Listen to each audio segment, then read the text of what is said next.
Rob and Slim Show. Hey, it's Jimmy Ward. Jimmy Ward, how are you, my friend? Good. How are you doing? We're doing good. We're doing good. You are Manahawkin native, correct? I am born and raised. And now you're in Hollywood. How? What do you miss? What do you miss about dirty Jersey? Dirty Jersey. New Jersey. I miss the fast pace of New Jersey, and the people over there just have a different speed to life, I would say, and I do miss the quickness of the East Coast. I absolutely love the West Coast and California in general, but New Jersey itself is definitely a much faster place, I would say. I feel like you got an advantage going anywhere, being from Jersey or New York. You got that instinct. You're gonna. I would agree. Yeah, I feel like people from New Jersey, especially, just have the way we talk, the way we walk, and even drive. It's just everything's go, and very go-getter attitude. And we all live in such a small little state, but yet everyone is just going everywhere, and the pace compared to the West Coast is much different. Really? Wow. See, I figured it was about the same out there. I didn't realize that it was more laid back out there. Yeah, the East Coast in general, I feel like, it just, I don't know what it is. I would think it's even more the tri-state in general, but now I've been out here for almost 5 years now, which is crazy to even think it's been that long. Wow. And I would definitely say New Jersey just has a bit faster hustle pace when it comes to people. Wow. Yes. And I just want to say thank you, Jimmy. We connected. Me and Slim are some essential workers out here, and you were amazing and donated pizzas to the essential companies out here. And we work for two of those companies, and thank you, dude. That was so cool. Yeah, I appreciate you guys being out there. I know it's not easy being out there in the conditions that we're all living under, and I think sometimes people take for granted the people that are making sure everyone else is getting what they need.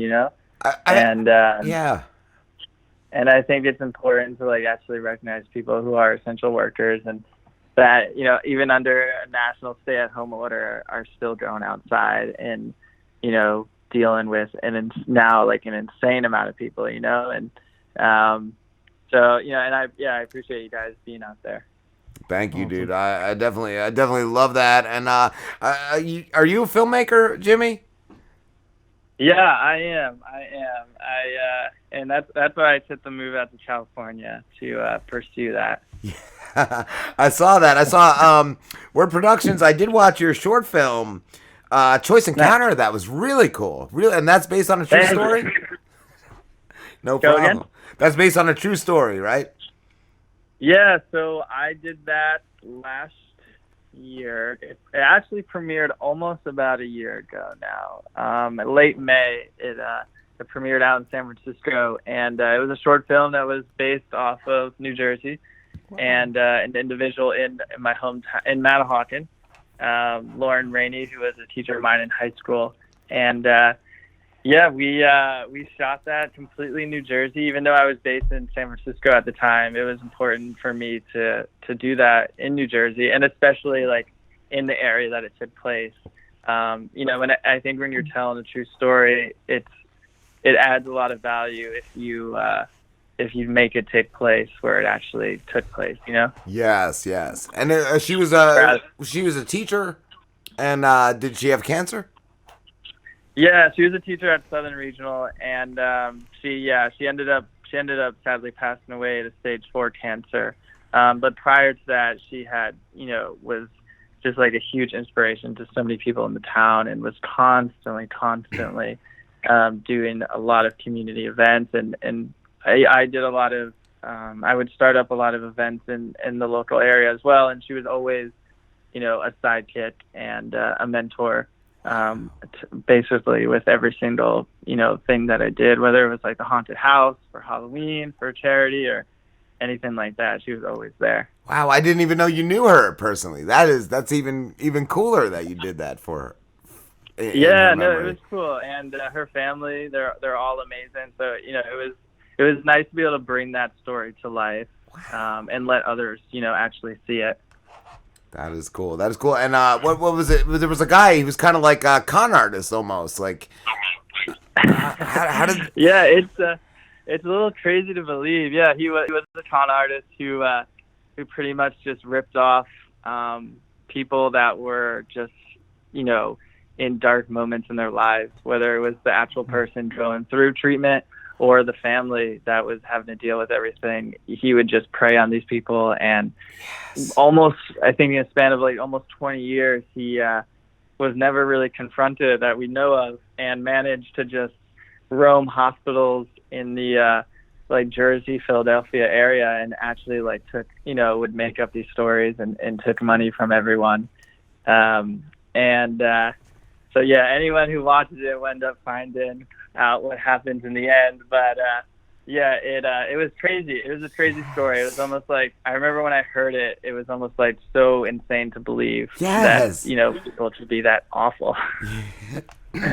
Absolutely. But it did. It came for full circle, and I didn't expect it when I first started seeing it. I was like, wow, this is really cool. That's really good. Cool. That's good. I'm happy you're able to watch it. Yes, thank you for putting that out there. And I want to ask you too, Jimmy. You work on the Ellen Show, correct?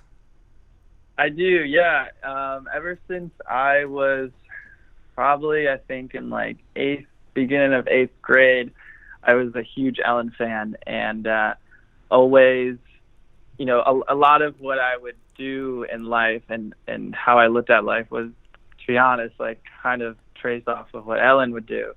Always trying to be a positive person to everyone around them, and recognizing people that a lot of times are doing, put in all the work or being friendly faces to everyone, but, aren't getting the recognition they deserve, and bring those people into the spotlight.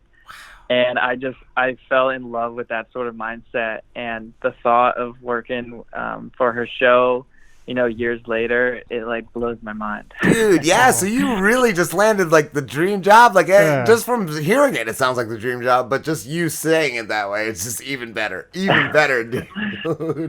Wow. Yeah, it was insane. And every day I wake up, and it's, I have to like pinch myself that I actually get to work there, just because it's so awesome. Yes. And I was going to say too, you're still working, right? She's still doing the show, correct? Yeah, so we are still working. We shoot the show from her house, and everyone works virtual.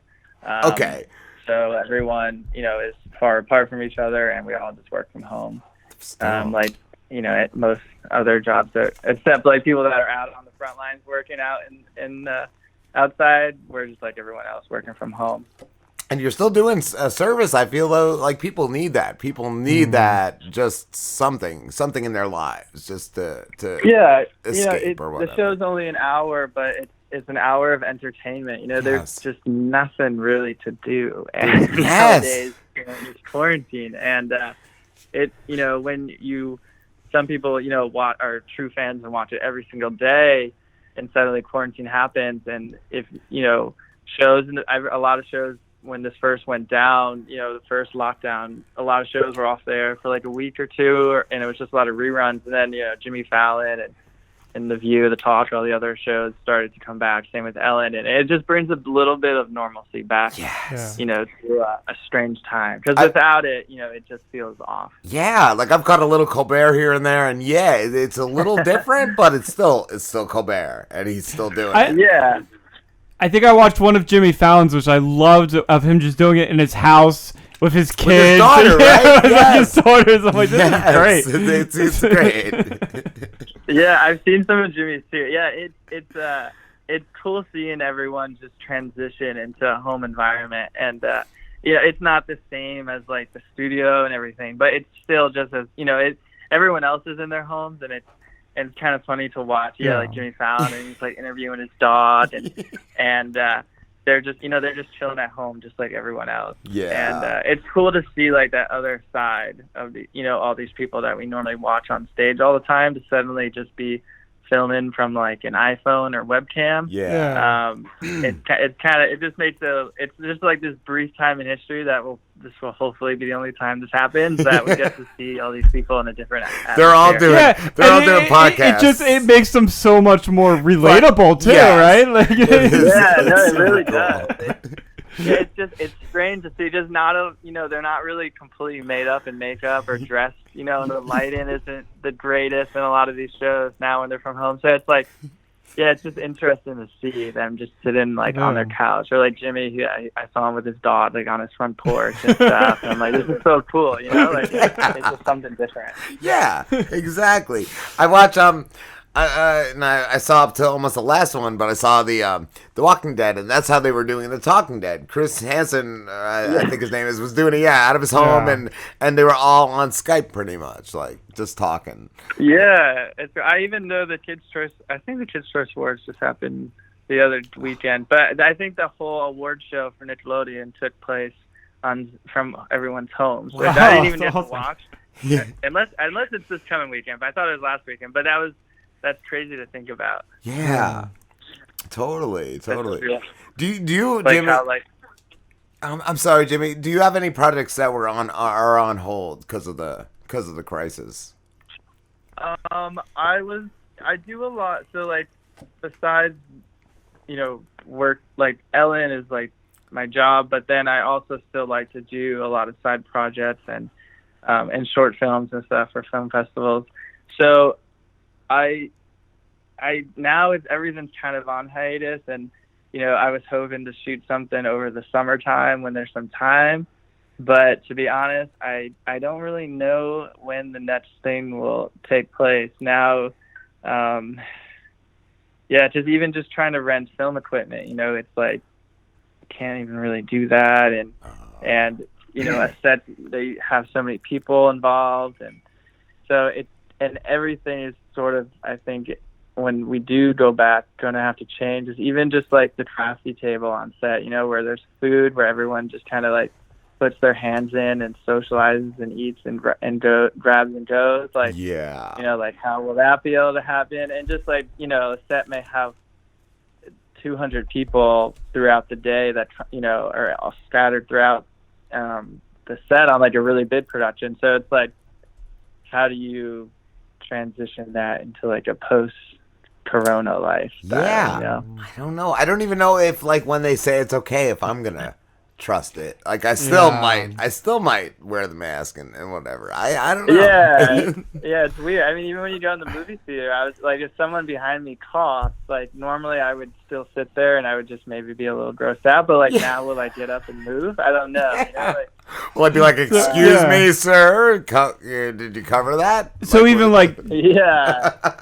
Jimmy, I don't know if you're keeping up with New Jersey news or anything, but like Phil Murphy just opened up like golf courses and parks, and like I'm reading stories of like just crowds of people without masks going to these parks, and I'm like, what are you guys doing? Like, we're just gonna like peak it again. Like, stop.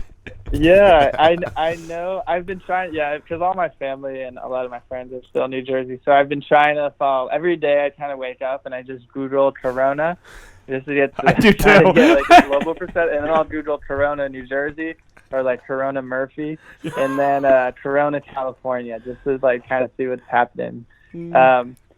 But yeah, California, they opened up the like Orange County, the county just south of LA, opened up a couple beaches last weekend or the weekend prior, and it got flooded, and then immediately the governor shut it all down again. So I saw people trying to sue the governor out there, like because it's unconstitutional that he's shutting them down. But I'm like, it's not in the normal constitution, a pandemic. So people are doing stuff they need to do. Like, just go along with it.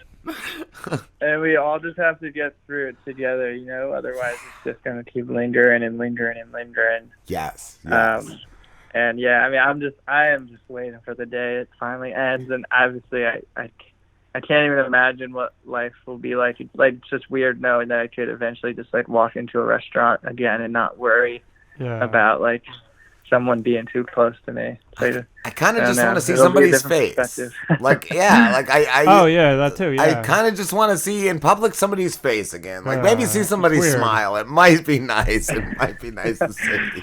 I know it'll be strange, but it'll be nice when it finally happens. Yeah. What is the first thing you're gonna do, Jimmy, when it goes back to normal? What do you miss the most? Honestly, just going, like I said, going to the beach. Like when the beaches did open, I as much as I wanted to go, I did not go.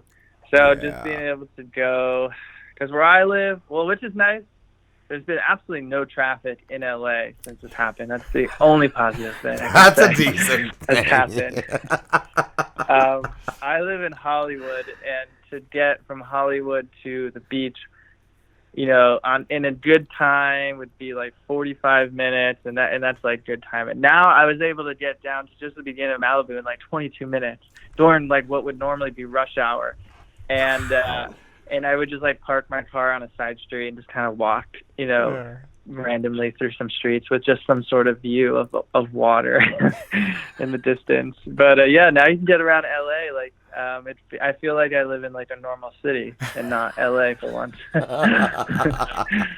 Yes. We have a lot of friends that are calling when they go out. They feel like they're on supply runs, is what they call them. Like a zombie. Like, I'm going on a supply run. It's like empty. Yeah, And I know. It's like when you leave your house, you have to like be mindful of like trying to check off everything you possibly can when you're on that run. Yeah. To pick everything, all your supplies up.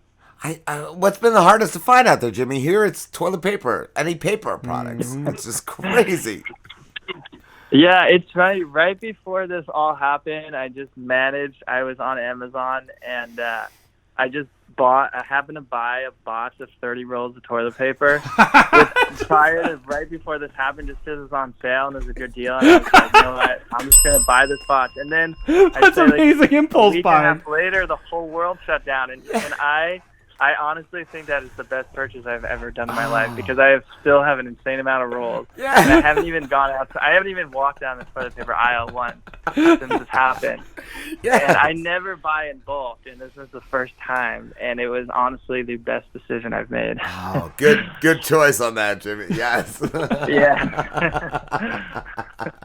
Oh, one of my favorite tweets I saw was my buddy posted a video that the store he was in, they had no Dr. Scholl's insoles. Like, oh my! Why were people? That's a random item to not have. Yeah. Why was everybody hoarding those? I don't know. I don't know. It seemed weirder. Like again, Rob and I are in retail, so it just seemed weirder and weirder as this thing going on. Like first it was toilet paper, then it was like canned soup, then it was like puzzles, spaghetti, puzzles. Yeah, I think puzzles, weights. Yes. Like we are all out of weights. So like yes, okay. Definitely. Yeah, it's strange. Yeah, no, it's strange to see what people like need in a time of crisis.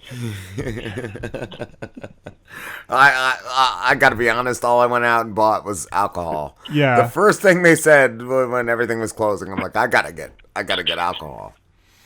Yeah, when I was in New Jersey, because I was in New Jersey right kind of before this. Oh. Like I think some states were shutting down, but I did when I was in Manahawkin. I had curbside pickup at the liquor store, which I thought was strange, but also somewhat really convenient. That's awesome. I was gonna ask, do you visit a lot? So I just graduated from San Francisco State last May, so it's almost been a year, and when I was in college, I would visit basically like twice a year, sometimes 3. It was most just in the winter, and then right after school got out, kind of like summertime, but not for too long. I would fly back and work. But so I try to get at least, now I'll try to get back, at least like 2 or 3 times. But I do love going back, like just being back in New Jersey itself. I don't know, it's such a pretty state, and California is unbelievably pretty too, but something about being in Jersey I just really like. So I do try to get back often. What do you miss most? I guess, definitely my family 100%, and because I don't get to see them too often, being out here. and flying to California is also really expensive. But when I did fly back last time, I flew back for $18. Right as Corona was happening, because no one was flying. So it was also that's a big chops on that. Yeah. I know, $18 is an insane to literally fly across the country. Yeah, holy cow, that is a deal and a half. Yeah, and there were only 6 people on the airplane. That's yeah. So it was nice, but yeah, just seeing family over there, and I actually had my almost 90-year-old grandma fly out to Los Angeles like 2 months ago, right before Corona hit, and she hadn't been out here since like probably the 1970s. So it was nice having her out here, and my dad came along. That's awesome too, and they got to go to the Ellen show, which was cool. That is so cool. That is so cool. Yeah, it was fun. It was a fun time. Yeah. That's awesome, dude. I did want to say too, Jimmy, I saw you worked on Top Chef and the documentary Babies, correct? That sounds amazing. Yeah, so I did. So when I graduated in May from San Francisco, and then the day after at 6:30 in the morning, I moved to LA. It was like I had worked on a lot of things in San Francisco, which built up so I could somehow have a bit of connections in LA when I moved. So then the next morning I moved and I worked for Fox Television on a game show with Meredith Vieira, and then from there went to Top Chef, and then dipped in October that just passed. I dipped from Top Chef with like 2 weeks left of the season to go to Ellen. So it's been a fun time, and Top Chef was an unbelievably amazing crew. Like, everyone was super nice. And unfortunately, we didn't get to eat any of the food just because of liability reasons. But it was a really fun show to work on.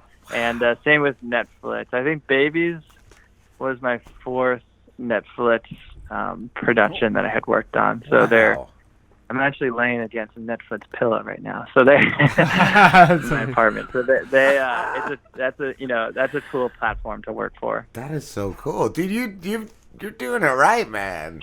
Yeah. Right out of college. I was telling Rob too. It's so cool. Like, we were excited to talk to you, and I'm like, man, it's so cool. This guy's like local. Like, he's from the area that like I grew up in. Little Lake Harbor. Like, that's where we are right now. We're in Tuckerton, and I had my father at when my mother and father divorced. My father moved to Manahawkin, so I have a lot of memories of Manahawkin, and it's just really cool to be like, oh, we're talking to somebody who like is successul in LA who grew up here. Like, and we're not successful, Jimmy. Well, but no, that is awesome. Actually, I started a lot of stuff in Tuckerton at the Seaport. The Tuckerton Seaport is like. A lot of Chance Encounter is actually filmed at the Tuckerton Seaport. Wow! So we're recording right now. We are in Tuckerton. We're right across from the Tuckerton post office, right where the intersection is there. Like that's where we are. When I watched that, it really felt like I was seeing, a lot of locations around here. Yeah, I really, I love the East Coast. I love the colors. I love the seasons, and I like our environment in South Jersey specifically, and really tried to attempt to bring that to life. We shot that in 2 days, and I had a complete. I wanted to make sure it was like complete New Jersey crew, New Jersey cast, and I had 2 California friends come out and work on it as well, and so it was a neat West Coast / East Coast film crew to try, to really push the look of our area. That's awesome. Were you in it as an actor, Jimmy, or no? No. I was trying to be I should have made a little appearance. I like to stay behind the camera for sure.